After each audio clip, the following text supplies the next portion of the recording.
Yeah, lock that door. And then stand on the other side of it until I knock for you. Yeah. Just lock. No, you can't grab that. Lock the door. Sit on the side.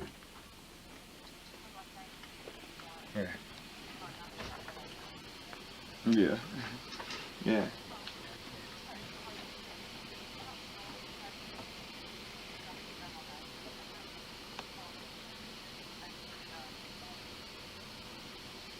Right. The old school shit. Yeah. Yeah.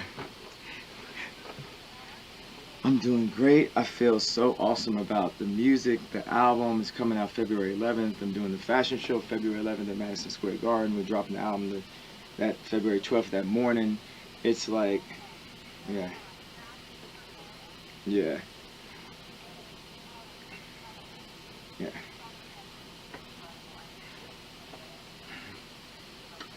Oh, thank you so much. Thank you. Yeah, it feels like good. It feels like real, I don't know, just yay, Apple, Steve Jobs type music, like, yeah, like, so my next single, I wanted you to tweet it. It's a Good Friday, so dropping as a Good Friday song, so that's why I'm calling you, that I wanted you to put the song out. Yeah. All right. Like, what would people, I guess it would just be people would be like, why is this happening? Well, Like they think it had something to do with it, probably. Well, the reason why it will be happening is because it has a very controversial line at the beginning of the song about you. What does it say? Okay, so it says, and the song is so dope, and I've literally sat with my wife, with my whole management team, with everything, and tried to rework this line. I've thought about this line for 8 months. I've had this line, and I've tried to rework it every which way. And the original way that I thought about it is the best way, but it's the most controversial way. So it's gonna go Eminem a little bit. So can you brace yourself for a second? Yeah. Okay. All right. It says, wait a second. You sound sad. Well, is it gonna be mean? No, I don't think it's mean. Okay, then let me hear it. Okay.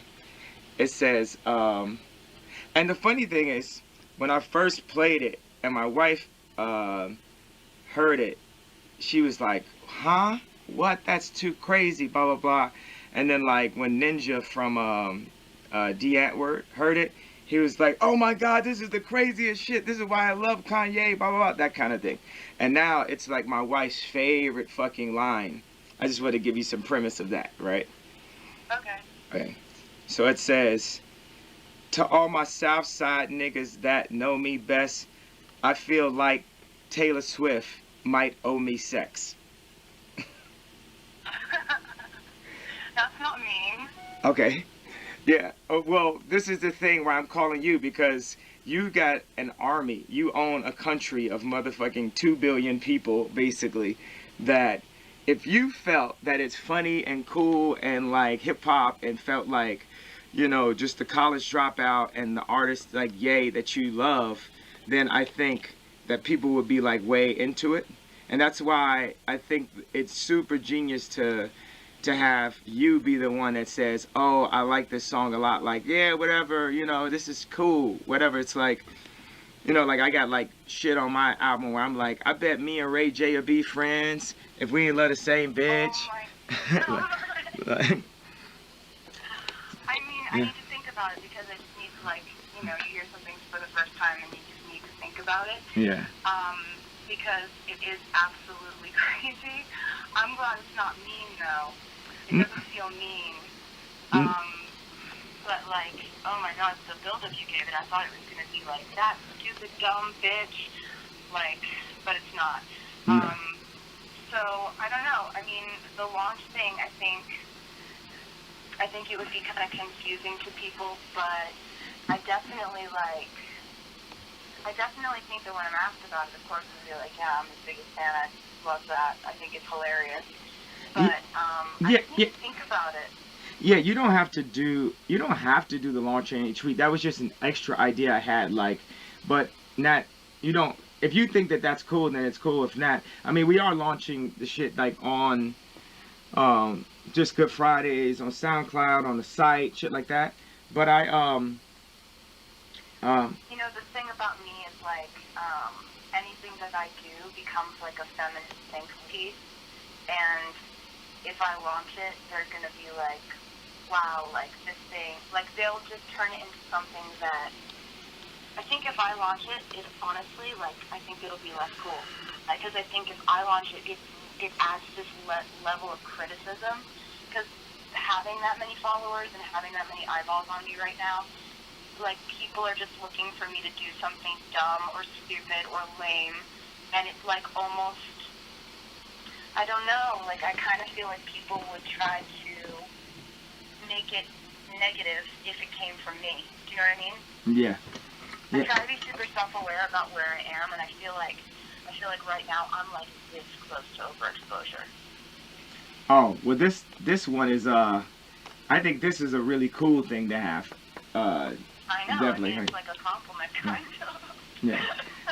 I had this line where I said, and my wife really didn't like this one because we tried to make it nicer. So I said, it's for all my Southside niggas that know me best. I feel like me and Taylor might still have sex. And my wife was really not with that one. She was way more into the she owes you sex. But then the O part was like the feminist group type shit that I was like, ah. That's the part Yeah. that's gonna kind of, I mean, they're both really edgy, but like, that's the only thing about that line is that it's like, it's just the feminists are gonna come out. But I mean, you don't give a fuck, so. Yeah, like, basically. Well, what I give a fuck about is just you as a person and as a friend. I want things that that's make sweet. you feel good. I don't want to do rap that makes people feel bad. Like, of course, like, I'm mad at Nike and that. And so people think, like, oh, he's a bully. He ran on stage with Taylor. He's bullying Nike now, this $50 billion company. I'm Why this... are people saying you're bullying Nike? Because on facts, like I said, like, Yeezy, they line up for days. Nike out here bad. They can't get shit away. They, Yeah. That is... That's, I mean, that's just what you do, though. Yeah. I mean, Yeah. I wouldn't say that it's, like, possible to bully a company like Nike. But, Yeah. I mean, yeah, I mean, go with whatever line you think is better. It's obviously very tongue-in-cheek either way. Yeah. And I really appreciate you telling me about it. That's really nice. Oh, yeah. I felt I just had a responsibility to you as a friend, you know. And, I mean, thanks for being, like, so cool about it. Oh, thanks. Yeah. Yeah, I really appreciate it. Like, the heads up is so nice. Yeah. Like, you'd be surprised how many people just do things without, like, even asking or seeing if I'd be okay with it, and I just really appreciate it. Like, I never would have expected you to, like, tell me about a line in one of your songs, but that's really nice that you did. Oh, you mean like unexpected shit? Like you take the time to give someone a really, really valuable award and then they completely run for president right afterwards? Like unexpected in that type of way? We have not talked about that. What happened? I just thought that was wavy. It was vibey. Actually, you know, funny thing, as I thought about the weed and the president, both of those things I thought about in the shower the day before. I just started laughing like crazy. And I was like, I gotta say that I had just smoked some weed and then say I'm gonna run for president. Like, it's gonna be... So those are my basis of... I knew I wanted to say the thing about going to, like, the Dodgers game with, you know, my daughter and, like, getting booed and that being scary. And I knew I wanted to say, like, me changing and thinking about people more since I had a daughter. And then I wanted to say the weed thing, and then I wanted to say the president thing. And everything else was just, like, off the cuff. Yeah. Oh, my God. Mm-hmm. It was definitely like it stole the show. Yeah, yeah. It was pretty and crazy. then the flowers that you sent me, Hmm? I like Instagrammed a picture of them, and it's the most Instagram likes I've ever gotten. It was like 2.7 million likes on that picture of the flowers you sent me. Yeah. It's some connection or something that I think is really important about that moment when we met on stage. It's something that I think is really important about that. Like, and where humanity is going, or now where me and Kim are, and having a family, and just everything, the way things are landing. I always relationships are more important than punchlines, Yeah, Yeah. I mean, I don't think anybody would listen to that and be like, oh, that's a real diss. Like, she must be crying about that line. And I think because of how crazy and strange and fateful the way we met was, I think we have to pick our moments to like do stuff together and make sure it's only really cool stuff. Yeah, exactly. Like we can't have it like be somebody else's idea that gets in front and they're Mm-hmm. like, because it's if you're like a really true creative, visceral, vibey like person, it's probably hard for you to work at a corporation. So how can you Mm-hmm. give a creative, creative ideas, and you're working in a house of non-creativity? It's like this weird. So whenever we talk directly, okay, now what if later in the song I was also to have said, I made her famous? Is that is So it? did you say that? Yes, it might have happened. Oh God. Well, what am I gonna do about it? I went like that. Do the hair flip. Yeah, I mean, um, Mm. it's just kind of like whatever at this point. Yeah. But I mean, just you gotta tell the story the way that it happened to you and the way that you experienced it. Like you honestly didn't know who I was before that. Like Yeah. it doesn't matter if I sold 7 million of that album before you did that, which is what happened. You didn't know who I was before that. It's fine. Yeah. But yeah, I can't wait to hear it. Yeah. I mean, it's fun. It's definitely you're get ready to trend. That's all I can say. What's the song called? It might be called Hood Famous. Oh, cool. All right. Is it going to be like a single, or is it going to be a SoundCloud release? What are you doing? Oh, this one right here is like fucking song of the year type territory. Oh my God, Yeah. amazing. Yeah. That's crazy. Oh my Yeah. God. Oh, speaking of Song of the Year, are you going to Grammys? I, you know what? I was thinking to not do it, but I think that this song, uh,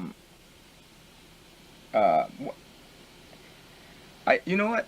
I'm gonna send you the song, and send you the exact wording and everything about it, right? And then we could sit and talk through it. But if the song goes and fucking just More stuff. They just like look at us and they're like, you already have so much. Even if we've made an incredible achievement, it's harder for people to write down our names for some reason. I get it. I mean, I get it. It's just human nature. It's envy. It's asking people in our industry to vote for the people who are already killing it. yeah. Yeah, it's like how it's like so many people wanted Meek Mills to win because uh so many people wanted Meek Mills to win because just Drake was just killing it for so long. And they were just like, we just need like Meek Mills to like but I think, okay, so that has my mind going through a lot of places to problem solve. But I was talking to Ben Horowitz. Do you know this guy? He's a VC at Dreesen and Horowitz out of San Fran. But he's down with I know the. that name, but I don't know him. It's just like the San Fran clique, that type of thing. Like he stays down the street from Mark Zuckerberg and shit like that. So I was talking to him and I was like, bro, like me, I'm in personal debt. I'm in debt by a good like 20, 30 million ever since the fashion and still have not made it out of it. So that's part of the reason why I had to go to Rock Nation and the touring deals, blah, and it allowed the whole town to try to feel like they could control Kanye or either talk to me like I'm regular or have agents do it, but they saw they couldn't. It's like even in debt, he moves around like he's like a billionaire. I'm like, yeah, I'm a cultural trillionaire. I might have financial debt. So I told Ben Horowitz, I was like, you guys Mark Zuckerberg, or whoever, Tim Cook, you guys have to clean that up. So I'm sending Ben Horowitz my current balance. That means like I'm not up 50, not up 100 million, not up 200 million, not up 300 million. No, negative 20 million. Currently, Kanye West, the guy who created the genre of music that is The Weeknd, that is Drake, the guy who created every single person that makes music right now favorite album is The College Dropout. Every single person that makes music, that is there. But I'm rich enough for, I have my wife, like my wife, I went into debt to my wife by $6 million working on a fucking house less than like a few months ago, and I was able to pay her back before Christmas and shit like that. So, when I talked about Nike, the idea that they wouldn't give me a percentage, that I could make something that was so tangible when Drake was just rapping me into the motherfucking trash can, that I could have something that was tangible that showed my creativity and express myself, that also could be a business that I could have a 5 times multiple on and actually be able to sell it for like $100 million, $200 billion. That was very serious. Every conversation, every time I scream at Charlemagne or scream at Sway, that was really, really, really serious. And it also was with my family. I felt like, look, if I'm just an angry black guy with some cool red shoes from Nike 5 years ago, I was going to be visiting my daughter as opposed to be living with her. It would have been like enough is enough. It wouldn't have been cool anymore, because it would have been a group of people, including my wife, that all had at least like 500, 400 million in their account. And then you get the angry black man at the party talking about, I'm the one that put Kim in the dress. I'm the one who did this. I'm that. But it never realized itself. So that's one of the things I just talked to Ben. And I'm really, because I talk about it on the album, talk about personal debt and shit. Just the idea, like, oh shit, this dude with this fucking Maybach that makes fucking $50 million a tour still hasn't lined it up or came out of the point when AEG and Live Nation wouldn't give him a deal. The debt started after Watch the Throne, because I got no deal, but I still was doing like creative projects on my own, shooting a film in Qatar, doing a fashion show, just trying to, be very Disney, be very visceral, be creative. And I'm sure you've thought about this up and down, but I mean, is there a way to monetize Yeezys in a way that you felt would still keep them authentic, but make them into a multi-billion-dollar company? Well, that's what we're going to do. That's what we're in the plans of. Yeah, I have no, I'm 100% going to be like a multi-billionaire.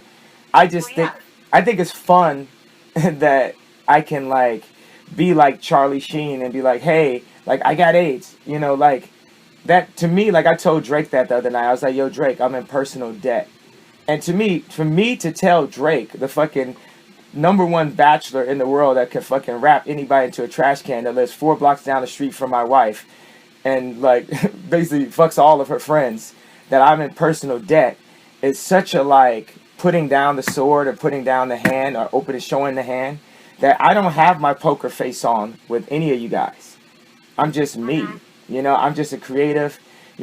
Everything I did, even when it was mistimed, whatever, it might have been from a, it's always like from a good place. And I know that I'll overcome it. And I know that the world will overcome it, because like I'm going to change the world. I'm going to make people's lives better on some post Steve Jobs, Howard Hughes type shit. Like I'm going to do things with education. I'm going to do things that help to calm down murders in Chicago or across the globe. Things to help to calm down police brutality, to equalize the wealth meets the class system, because there's a bunch of classes, wealthy people that hate Obama because he's more social, and he wants the people who don't have anything to have everything. And in my little way, by learning how to design is something that's only given to the rich currently. The exact color palette that Hermes uses versus the color palette that Forever 21 uses. A color palette is extremely important.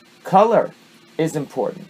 The knowledge of proportions, the size of our house versus the size of someone else's houses, and just the dynamics of the proportion. Like, I don't want this conversation to go too long, but I wanted to give you a bit of like where I'm at, the perspective that I'm at, and the fact that I am the microprocessor of our culture. Meaning, like, I can figure out how to give Rihanna a Mary J. Blige type album. I can figure out how to get the fashion world to accept my wife and thus the whole family. I can figure out a lot of I can figure out how to make something that you're wearing to the airport 5 years after the entire globe was like, hang that nigger alive and fucking, and let's watch him die slowly, publicly. So it's a lot. I figured that out for myself. So it's a lot of shit that we collectively, with the power that you have and your fans, the power my wife has, the power that I have, that we can do to really make it where it's not just the rich getting richer, but you know, make it not just a fucking charity, not singing for Africa, change things in a way that people can experience shit themselves, a piece of the good life, Yeah. Hmm? Yeah. I mean, they're amazing ideas and amazing concepts, and I definitely, like, would love to talk to you more about it. I know you have to do something right now, but I love that that's where your head is. And it's been like that. I mean, when we went to dinner, I mean, it was the rumblings of those ideas. Like, I like that you're always thinking outward. And, like, over the last 6, 7, 8 years, however long it's been since that happened, like, I haven't always liked you, but I've always respected you. And I think that's what you're saying when you say, like, I might be in debt, but I can make these things happen, and I have the ideas to do it, and I create these things and concepts, and, like, I'm always going to respect you. And I'm really glad that you had the respect to call me and tell me that as a friend about the song, and it's just, like, it's a really cool thing to do, like, and a really good show of friendship, so thank you. Oh, thank you too. And, if people ask me about it, I think it would be great for me to be like, look, he called me and told me the line before it came out. Like, joke's on you guys, we're fine. Yeah, okay, I think that's pretty much the switch right there. Yeah. Like, you guys want to call this a feud, you want to call this throwing shade, but, right after the song comes out, I'm going to be on a Grammy red carpet, and they're going to ask me about it, and I'll be like, he called me and sent me the song before it came out. Yeah. So, I think we're good. Okay. I'm gonna go lay this verse, and I'm gonna send it to you right now. Oh, you haven't recorded it yet? I recorded it. I'm nuancing the lines. Like, the last version of it says, "Me and Taylor might still have sex," and then my wife was like, "That doesn't sound as hard." Well, I mean, she's saying that honestly because she's your wife, and so I think whatever one you think is actually better. I mean, and obviously do what's best for your relationship too. I think the, like, owes me sex, it says different things. It says, like, owes me sex means, like, look, I made her what she is, like, she actually owes me, which, it's gonna split people, because people who like me are gonna be like, she doesn't know his shit, and, like, but then the people who, like, thought it was, like, badass and, like, crazy and awesome that you're so outspoken are gonna be like, yeah, she does, it made her famous. It's more provocative to say might still have sex, because no one would see that coming. They're both crazy. Yeah, do what you want. They're both, like, gonna get every single headline in the world. Owes me sex is a little bit, it's got a little bit more, like, throws shade, and, like, the other one's more flirtatious, and it just depends on what you want to accomplish with it. Yeah, I feel like with my wife, she probably didn't like the might still have sex. It's like, it'd be like, what if, like, she was on a TV show, like, and said, yeah, I mean, me and Tom Brady might still have sex or something, like. do what's best. Like, you just had a kid, you're, like, in the best place of your life. Like, I wouldn't ever advise you to, like, fuck with that. Yeah. But just, like, pick whichever, it's cause and effect. Like, one is going to make people feel a certain way, and it's just going to be a slightly different emotion for the other, but it doesn't matter to me. There's not, like, one that hurts my feelings and one that doesn't. Yeah.